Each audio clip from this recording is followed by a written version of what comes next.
Welcome to This Explainer. Today, we're diving into a truly breathtaking transformation. We're going to look at how a rugged, completely isolated natural wonder carved straight out of limestone became one of the world's most vibrant, globally recognized religious epicenters. I am so excited to guide you through this journey, so let's get right into it. Okay, let's dive into this.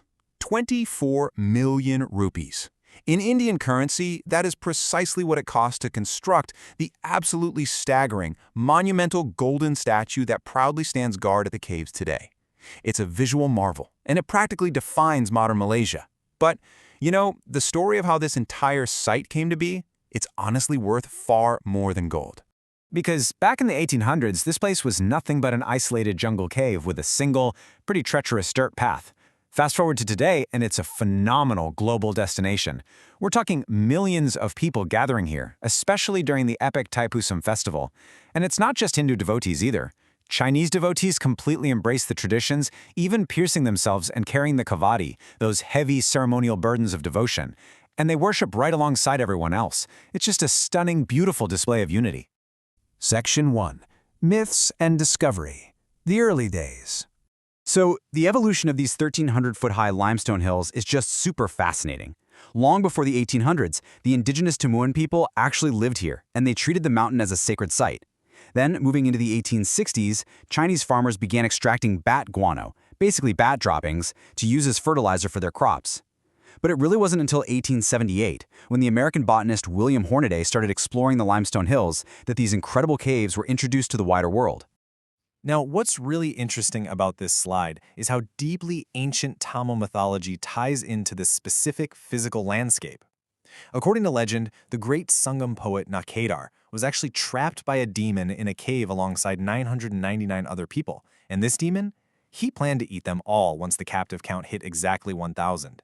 But Lord Murugan intervened. He split the demon with his divine spear, called the Vel, and saved everyone. So why does this matter for Malaysia? Well, believers realize there are literally no caves in Tamil Nadu massive enough to hold 1,000 people. So the belief is that this epic, mythical rescue happened right here, inside the colossal caverns of Batu Caves. Just to quickly ground us geographically, the Batu Caves get their name from the Sungai Batu, or Batu River, which flows right nearby. These are totally naturally formed limestone wonders, and they're located just 13 kilometers north of Malaysia's bustling capital, Kuala Lumpur. Section 2. Sacred Mountain, Taming the Landscape.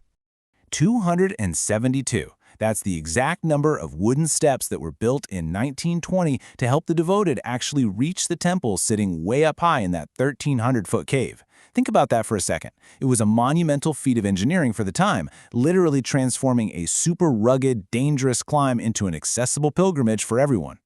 And once you finally reach the top of those steps, you witness something incredibly unique. The Milk Abhishekam. This is a sacred ritual of pouring milk over the deity's vel, and get this, it's performed here continuously. Day and night, without a single break, this ritual just keeps going.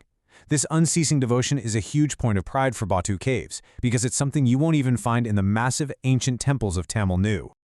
But all of this begs a pretty massive question, right? Who actually took this isolated, bat-filled cave and transformed it into the global religious masterpiece we see today? That brings us to Section 3, the visionary, Thambusami Pillai. Pillai's rise was honestly nothing short of meteoric. Born to a family of Tamil immigrants in Singapore in 1850, he received his education at the highly prestigious Raffles Institution.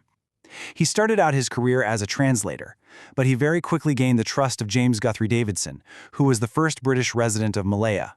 By 1875, at just 25 years old, Pillai accompanied Davidson to Klang, and once he hit Kuala Lumpur, his sheer brilliance just propelled him forward, eventually making him the chief accountant of the state treasury. But here's the thing. Pillai wasn't just some guy obsessed with spreadsheets and state finances. He was a man of profound, deep faith. It's said that the goddess actually appeared to him in a divine dream, explicitly commanding him to build a shrine for Lord Murugan right there in those rugged limestone caves. And acting on that single dream, Pillai totally changed history. Let's trace how this happened. In 1888, Pillai and a partner placed a single sacred vel inside those wild jungle caves. As the spot started gaining popularity, a British ruler actually ordered it to be removed. No way, right? But the devotees didn't back down. They fought back in court, and they won. Right after that massive victory, the Batu Caves Morrigan Temple was officially constructed in 1891. And just 1 year later, in 1892, the very first Thaipusam festival echoed right through those caverns. Section 4. Pioneer. Beyond the Caves. And this brilliantly illustrates how Pillai was foundational to modern Malaysia far beyond the caves. I mean, he built Kuala Lumpur's very first Mariamman Temple back in 1873. He was appointed the first ever Tamil Justice of Peace. He even partnered with the incredibly wealthy tycoon Lok Yew to completely revolutionize tin mining by introducing electric pumps to Malaya. Oh, and he co-founded the Victoria Institution in 1893, which is this prestigious school where his sports house still bears his name today. Talk about an overachiever. At one point, the booming Kuala Lumpur Railway desperately needed the land where Pillai had built his original temple, so they promised him a brand new location. And with the full approval of the Sultan of Selangor, a new site was established at Jalan Bandar. Get this, the Sultan himself actually laid the foundation stone, officially dedicating it as land for the Indian community. Sadly, Pillai passed away in Singapore in 1902. But while he was deeply devoted to his Hindu faith, he possessed a truly universal heart. He generously funded institutions of completely different faiths, including making some major donations to Kuala Lumpur's St. Mary's Church. He just gave his wealth freely, completely ignoring barriers of language or religion. Section 5. The Golden Statue, a Modern Legacy. Now, you simply cannot talk about Batu Caves today without marveling at this magnificent sight. The statue of Lord Murugan stands at a towering 140 feet. That's almost 43 meters tall.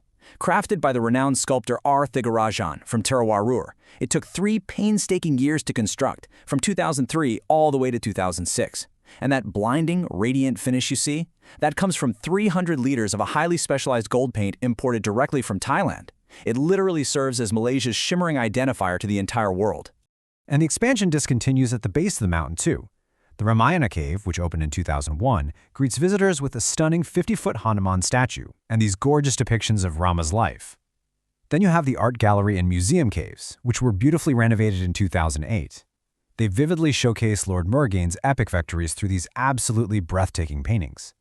The entire site is just a living, breathing canvas of history and faith.